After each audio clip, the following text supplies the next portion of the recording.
کسی پرانے وقت کی بات ہے کہ ایک چھوٹے سے گاؤں میں غلام حیدر نام کا ایک کسان اپنی بیوی اور بیٹے سلمان کے ساتھ رہتا تھا۔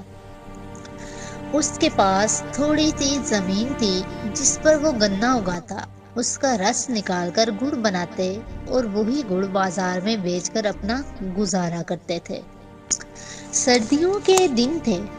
غلام حیدر اور سلمان صبح سے شام تک کھیتوں میں کام کرتے، گنا کاٹتے، چولہے پر گڑ پکاتے۔ غلام حیدر ہمیشہ خود گڑ لے کر بازار جاتا کیونکہ اسے لگتا تھا کہ سلمان ابھی سوتا ہے اور بازار کے لین دین کی سمجھ نہیں رکھتا۔ ایک دن غلام حیدر نے بیل گاڑی میں گڑ لادا اور بازار روانہ ہو گیا۔ وہاں جا کر اس نے گاڑی کھڑی کی اور گاہکوں کا انتظار کرنے لگا۔ کچھ دیر بعد ایک تاجر وہاں سے گزرا۔ اسے یاد آیا کہ اس کی بیوی نے آج گڑ کی کھیر بنانے کو کہا تھا۔ وہ غلام حیدر کے پاس آ کر بولا، بھائی کیا بیچ رہے ہو؟ غلام حیدر نے خوش ہو کر جواب دیا، جناب آج ہی تازہ گڑ تیار کیا ہے، آپ چاہیں تو سستے داموں دے دوں گا۔ تاجر نے غلام حیدر کو وہ سیدھا سادہ اور بھولا بھالا دیکھا۔ اس نے کہا، یہ پوری گاڑی کا گڑ کتنے میں دو گے؟ غلام حیدر خوش ہو گیا کہ اسے انتظار نہیں کرنا پڑے گا۔ اس نے کہا، 500 روپے دے دیجئے اور سارا گڑ لے جائیے۔ تاجر نے 500 روپے نکالے اور کہا، تو پھر یہ گڑ میرے گھر تک پہنچا دو۔ غلام حیدر نے تاجر کو گاڑی پر بٹھا لیا اور اس کے ساتھ اس کے گھر کی طرف چل دیا۔ جب وہ گھر پہنچے تو غلام حیدر نے کہا، جناب ذرا جلدی گاڑی خالی کروا دیجئے، مجھے واپس گھر جانا ہے۔ یہ سن کر تاجر مسکرا کر بولا، کون سی گاڑی؟ تمہیں تو میں پوری گاڑی کے 500 روپے دے چکا ہوں، اب یہ سب میرا مال ہے۔ غلام حیدر حیرت سے بولا، جناب میں نے تو گڑ کے دام بتائے تھے، گاڑی تو میری ہے۔ تاجر سخت لہجے میں بولا، میں نے پوچھا تھا پوری گاڑی کا کیا دام ہے؟ تم نے خود 500 روپے کہا تھا، اب زبان سے پھر رہے ہو۔ تم جیسے لوگ وعدے کے پابند نہیں ہوتے۔ پھر اس نے نوکروں کو آواز دی۔ نوکروں نے غلام حیدر کے کپڑے اتروائے اور اسے دھکے دے کر گھر سے نکال دیا۔ غلام حیدر بے عزتی اور شرمندگی کی حالت میں سارا دن جنگل میں چھپا رہا۔ رات ہوئی تو اندھیرے میں چپکے سے اپنے گھر آیا۔ اس کی حالت دیکھ کر بیوی اور بیٹا فوراً لپک کر آئے، اسے چادر اڑائی اور وجہ پوچھی۔ غلام حیدر نے آنسو بھری آنکھوں سے سارا واقعہ کہہ سنایا کہ کس طرح تاجر نے اس کی سادگی کا فائدہ اٹھایا اور صرف 500 روپے میں اس کی عزت بھی خرید لی۔ یہ سن کر سلمان کا خون کھول اٹھا۔ اس نے غصے میں کہا، ابا جی کل میں بازار جاؤں گا اور اس تاجر سے آپ کی بے عزتی کا حساب بھی لوں گا اور اپنی بیل گاڑی بھی واپس لے کر آؤں گا۔ باپ نے بیٹے کے جذبات دیکھے مگر نرمی سے سمجھایا، نہیں بیٹا، وہ تاجر بہت چالاک اور ظالم ہے، کہیں تم بھی مصیبت میں نہ پڑ جاؤ۔ مگر سلمان نے پرعزم لہجے میں کہا، ابا جی بس آپ مجھے اس کا حلیہ بتا دیجئے، پھر دیکھیے آپ کا بیٹا اور آپ کی عزت کیسے واپس لاتا ہوں۔ غلام حیدر نے تاجر کا پورا حلیہ سلمان کو بتا دیا۔ اگلے دن صبح سویرے سلمان نے پڑوسی سے ایک بیل گاڑی مانگی، اس میں اپنا بنایا ہوا تازہ گڑ رکھا اور بازار کا رخ کیا۔ وہ بالکل اس جگہ جا کھڑا ہوا جہاں اس کے باپ کو دھوکہ دیا گیا تھا۔ کچھ دیر بعد وہی تاجر اکڑتے ہوئے انداز میں آیا، سلمان کو دیکھ کر رک گیا۔ سلمان کا معصوم اور نرم لہجہ سن کر تاجر نے دل میں سوچا، کل باپ کو بیوقوف بنایا تھا، آج بیٹے کی باری ہے۔ یہ تو اور بھی زیادہ سادہ لگتا ہے، اس بار گڑ بھی اور گاڑی دونوں ہاتھ لگیں گی۔ تاجر سلمان کے پاس آیا اور بولا، بھائی اس گاڑی میں کیا ہے؟ سلمان نے نرمی سے جواب دیا، جناب تازہ گڑ ہے، ایسا خالص گڑ آپ نے کبھی نہیں چکھا ہوگا۔ تاجر نے کہا، تو بتاؤ پوری گاڑی کا کیا دام لگایا ہے؟ سلمان مسکرا کر بولا، بس جناب ایک مٹھی بھر روپے دے دیجئے، سودا آپ کا۔ تاجر کے چہرے پر خباثت بھری مسکراہٹ پھیل گئی۔ دل میں سوچا، واہ یہ تو باپ سے بھی زیادہ نادان ہے، ایک مٹھی میں 10 کے نوٹ رکھ کے 100 روپے دے دوں گا اور پوری گاڑی میری ہو جائے گی۔ تاجر بولا، ٹھیک ہے بھائی، سودا منظور ہے، مگر پیسے میں گھر جا کر دوں گا، تم بس گاڑی میرے گھر پہنچا دو۔ سلمان خاموشی سے مان گیا۔ جب وہ تاجر کے گھر پہنچے تو تاجر نے گاڑی اندر کھڑی کروائی، جیب سے 10 کے نوٹ نکال کر اپنی مٹھی میں دبائے اور سلمان کی طرف بڑھاتے ہوئے کہا، لو بھائی مٹھی بھر دام اور گاڑی یہیں چھوڑ کر واپس جاؤ، یہی طے ہوا تھا نا؟ سلمان نے ادب سے جواب دیا، جناب دام تو گڑ کے لگے تھے، گاڑی میرے باپ کی ہے، میری ہے، آپ مہربانی فرما کر صرف گڑ اتروا لیجئے، گاڑی مجھے واپس لے جانے دیجئے۔ تاجر بولا، کیا بات کرتے ہو؟ تم نے خود ہی کہا تھا کہ ایک مٹھی بھر روپے میں پوری گاڑی دے دو گے، اب زبان سے پھر رہے ہو؟ سلمان نے سنجیدگی سے کہا، نہیں جناب، میں وہی مانگ رہا ہوں جو کہا تھا، گڑ بیچا ہے، گاڑی نہیں، گاڑی تو میرا ذریعہ معاش ہے۔ تاجر غصے سے دانت پیس کر بولا، اب اگر زیادہ بات کی تو تمہیں بھی تمہارے باپ کی طرح ذلیل کر کے نکال دوں گا۔ یہ سن کر سلمان خاموشی سے بولا، اچھا جناب، اگر بات ایسی ہے تو لائیے وہ مٹھی بھر دام۔ جیسے ہی تاجر نے مٹھی آگے بڑھائی، سلمان نے اس کا ہاتھ مضبوطی سے پکڑ لیا اور جیب سے چاقو نکالتے ہوئے کہا، سنیے سیٹھ جی، میں اپنی گاڑی آپ کے پاس چھوڑ رہا ہوں، مگر بدلے میں آپ کی یہ مٹھی ساتھ لے کر جا رہا ہوں۔ تاجر کانپنے لگا، یہ کیا بدتمیزی ہے، ہاتھ چھوڑو۔ سلمان بولا، آپ نے میرے باپ کی پوری گاڑی ایک مٹھی کے بدلے ہڑپ کر لی تھی، اب یہ مٹھی میری ہے۔ چاقو تیز تھا اور سلمان کا ارادہ پختہ۔ جیسے ہی اس نے دباؤ ڈالا، تاجر چیخ اٹھا اور گڑ گڑانے لگا، خدا کا واسطہ ہے بیٹا، جو چاہے لے جاؤ، بس مجھے چھوڑ دو۔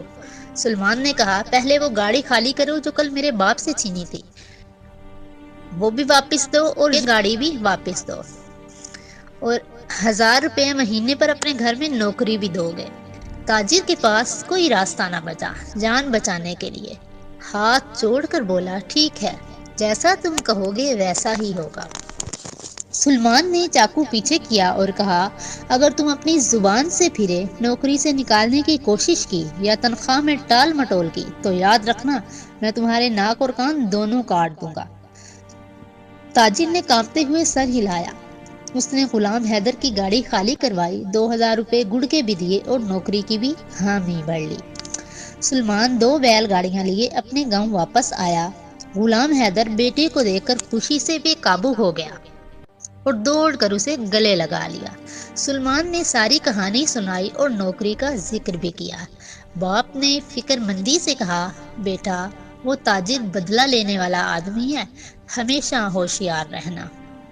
سلمان نے مسکرا کر کہا، ابا جی، اگر وہ شیر ہے تو میں 1.25 شیر ہوں، آپ فکر نہ کریں۔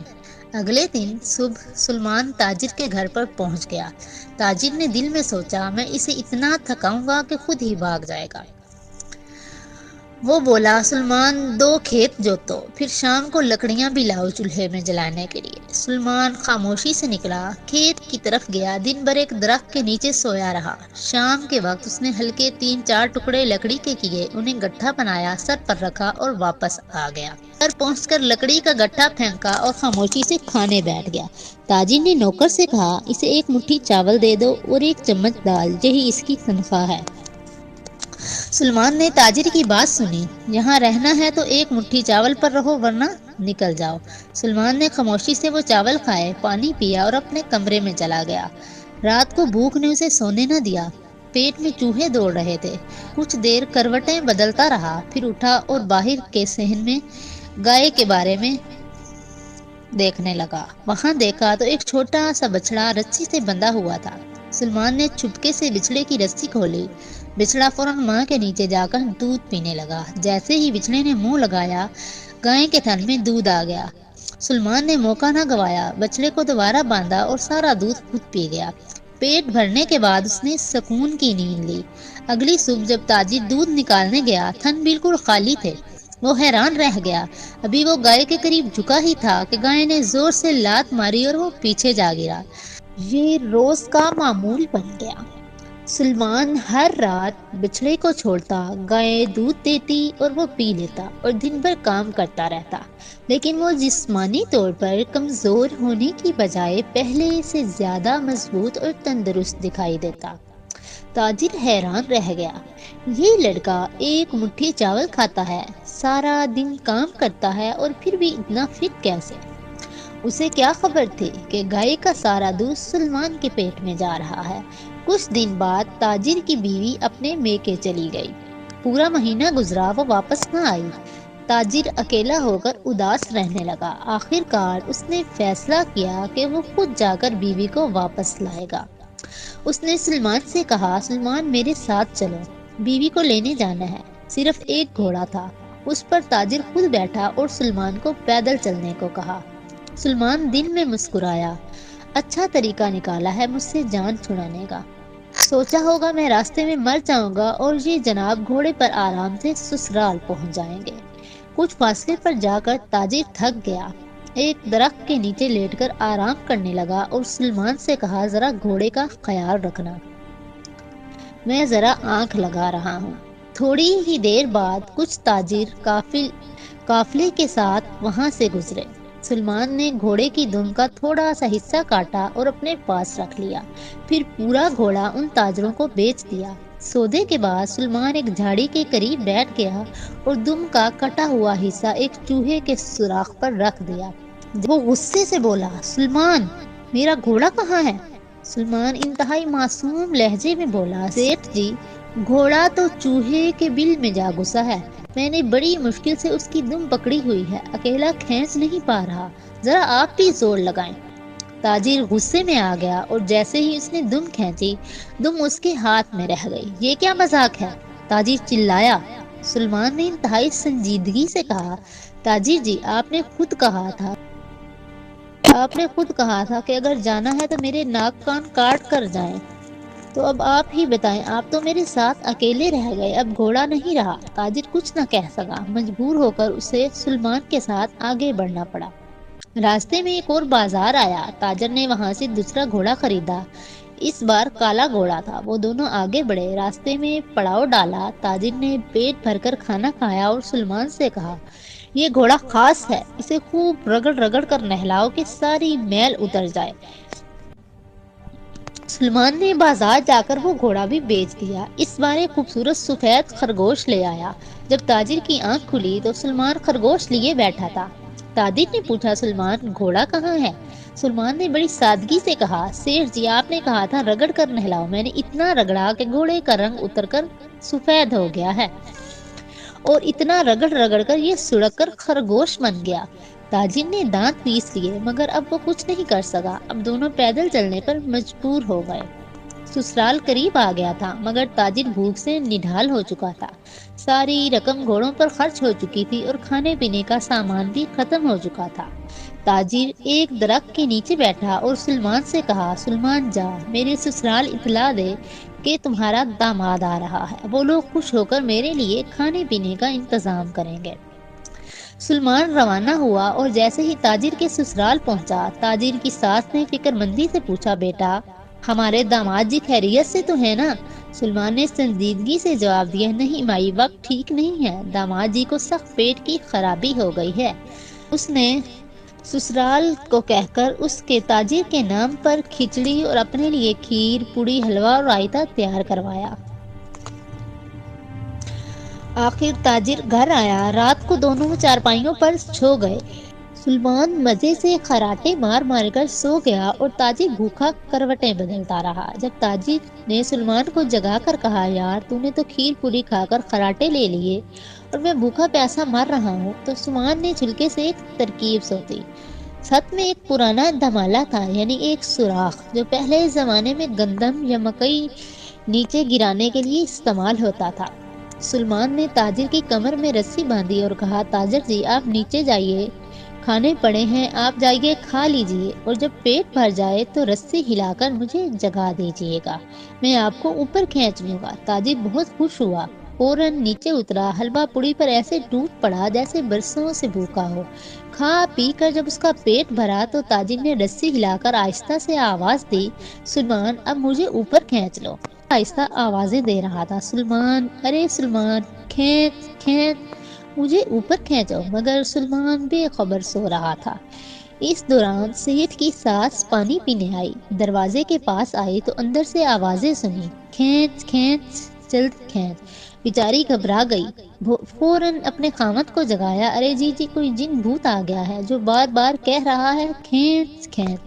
بوڑھے سسر نے بھی داماد اور ہمسایوں کو جمع کیا اور سب رسوئی کے دروازے پر کان لگا کر کھڑے ہو گئے۔ اندر سے آوازیں آ رہی تھی، تب تک سلمان جاگ گیا، جلدی سے رسی کھینچ کر سیٹھ کو اوپر کھینچ لیا۔ جب تک دروازہ کھولا گیا، سیٹھ واپس چھت پر پہنچ چکا تھا۔ نیچے رسوئی خالی دیکھ کر سب حیران رہ گئے اور اپنے کمروں میں واپس چلے گئے۔ رات کے آخری پہر سیٹھ کے پیٹ میں درد شروع ہو گیا۔ اس نے سلمان کو جھنجھوڑا، اٹھ میرے ساتھ کھیتوں تک چل، بہت زور کا پیٹ خراب ہے۔ سلمان آدھی نیند میں بولا، سیٹھ جی باہر جانے کی کیا ضرورت ہے، یہاں پاس ایک مٹی کی ہانڈی رکھی ہے، اسی میں کام نپٹا لیجیے، صبح میں چپکے سے جا کر پھینک آؤں گا۔ اب بھلا سیٹھ کرے تو کیا کرے، مجبور تھا، ہانڈی میں ہی فارغ ہو گیا۔ صبح جلدی آنکھ کھلی تو سیٹھ نے سلمان کو جگایا، اٹھ جلدی یہ ہانڈی باہر پھینک ورنہ لوگ دیکھ لیں گے اور میری عزت خاک میں مل جائے گی۔ مگر سلمان خراٹے مارتا رہا۔ سیٹھ نے خوب جھنجھوڑا مگر کوئی فائدہ نہ ہوا۔ اب عزت کا سوال تھا۔ سیٹھ نے چادر اوڑھی، ہانڈی کو سر پر رکھا اور دبے قدموں سیڑھیاں اترنے لگا۔ جیسے ہی آنگن میں پہنچا، کیا دیکھتا ہے کہ سسر بھینسوں کو چارہ ڈال رہا ہے۔ سیٹھ نظریں چھپاتے جلدی سے دروازے کی طرف بڑھا، مگر سلمان نے آخری چال چلی۔ یہ سب سلمان چھت سے دیکھ رہا تھا۔ وہ موقع گنوانا نہیں چاہتا تھا۔ جلدی سے قریب رکھی ایک لکڑی کی موٹی لاٹھی اٹھائی، دبے پاؤں نیچے اترا اور پیچھے سے سیٹھ پر حملہ کرنے کے تیار ہو گیا۔ جیسے ہی سیٹھ چادر اوڑھ کر سر پر ہانڈی لیے جنگل کی طرف روانہ ہوا تاکہ اپنی عزت بچا سکے، سلمان نے فوراً پورے گاؤں میں شور مچا دیا، چور چور چور، ارے دیکھو سر پر ہانڈی لے کر چادر اوڑھے جا رہا ہے، چور۔ کچھ دیہاتی جو صبح سویرے بھینسوں کو چارہ دینے جا چکے تھے، فوراً ڈنڈے اور لاٹھیاں لے کر آئے۔ انہوں نے دور سے سیٹھ کو دیکھا، چادر اوڑھے اور ہانڈی اٹھائے جا رہا تھا۔ بس یہی ہے چور، اور پھر دے دنا دن دے دنا دن۔ سیٹھ پر لاٹھیاں برسنے لگے، کوئی ہاتھ مار رہا تھا، کوئی ٹانگ، کوئی آوازیں نکال رہا تھا۔ وہ بے ہوشی میں چیخ رہا تھا، ارے میں چور نہیں ہوں، میں سیٹھ کریم، مگر کسی نے نہیں سنا۔ اسی شور شرابے میں سیٹھ کے سسرال والے بھی آ پہنچے، سب کے ہاتھوں میں لاٹھیاں تھیں۔ تب سلمان نے آخری بات کہی اور تماشا مکمل کر دیا، ارے سب لوگ تو یہاں پر ہیں، پر ہمارے سیٹھ جی کہاں گئے؟ سب حیران رہ گئے۔ ہاں واقعی داماد جی تو شور سن کر غائب ہو گئے ہیں، آخر کہاں ہیں؟ آخر جب انہوں نے چادر کھینچی تو سامنے خود ان کا داماد تھا، چہرہ شرمندگی سے جھکا ہوا، جسم گیلا پڑ چکا تھا اور سر پر ہانڈی تھی۔ پوری محفل میں کہکے گونج اٹھے، ہنسی کا طوفان تھا۔ سیٹھ شرمندگی سے پانی پانی ہو چکا تھا، عزت، غرور اور فخر سب مٹی میں مل چکے تھے۔ سیٹھ کا پچھتاوا اور سلمان کی فتح۔ گھر کے اندر لے جا کر اسے دوسرے کپڑے پہنا دیے گئے، سیٹھ کی بیوی کو بھی ساتھ لے لیا گیا اور سب نے طنزیہ مسکراہٹوں کے ساتھ انہیں رخصت کیا۔ جیسے زمین میں دب گئے، آنکھوں میں آنسو تھے، اس نے ڈری ہوئی آواز میں کہا، سلمان جی تم نے کیوں کیا، تمہیں اس سے کیا ملا؟ سلمان نے نرمی اور عزم سے جواب دیا، مجھے وہی ملا جو آپ نے میرے بوڑھے والد غلام حیدر کو ننگا کر کے جنگل میں چھوڑ کر حاصل کیا تھا، یہ اسی ذلت کا بدلہ ہے۔ سیٹھ کی گردن جھک گئی، اس نے سلمان سے کہا، مجھے معاف کر دو، خدا کے لیے اب میرا پیچھا چھوڑ دو۔ سلمان نے سنجیدگی سے کہا، اتنی آسانی سے پیچھا نہیں چھوڑوں گا۔ سلمان نے آخری شرط رکھی کہ وعدہ کرو آج کے بعد کسی بھی غریب کو دھوکہ نہیں دو گے، کسی کا مذاق نہیں اڑاؤ گے، اور ابھی کے ابھی میرے ہاتھ پر 500 روپے رکھ دو۔ سیٹھ نے فوراً وعدہ کیا، سلمان کے ہاتھ پر 500 روپے رکھے اور پچھتاوے کے ساتھ سر جھکائے خاموش ہو گیا۔ آخر میں سلمان واپس اپنے گھر چلا گیا۔ سیٹھ کریم نے واقعی زندگی بھر کا سبق سیکھ لیا تھا۔ اب نہ وہ کسی کو دھوکہ دیتا، نہ غریب کا مذاق اڑاتا۔ اس نے دل سے سچی توبہ کی اور غلام حیدر کے بیٹے سے معافی مانگ لی۔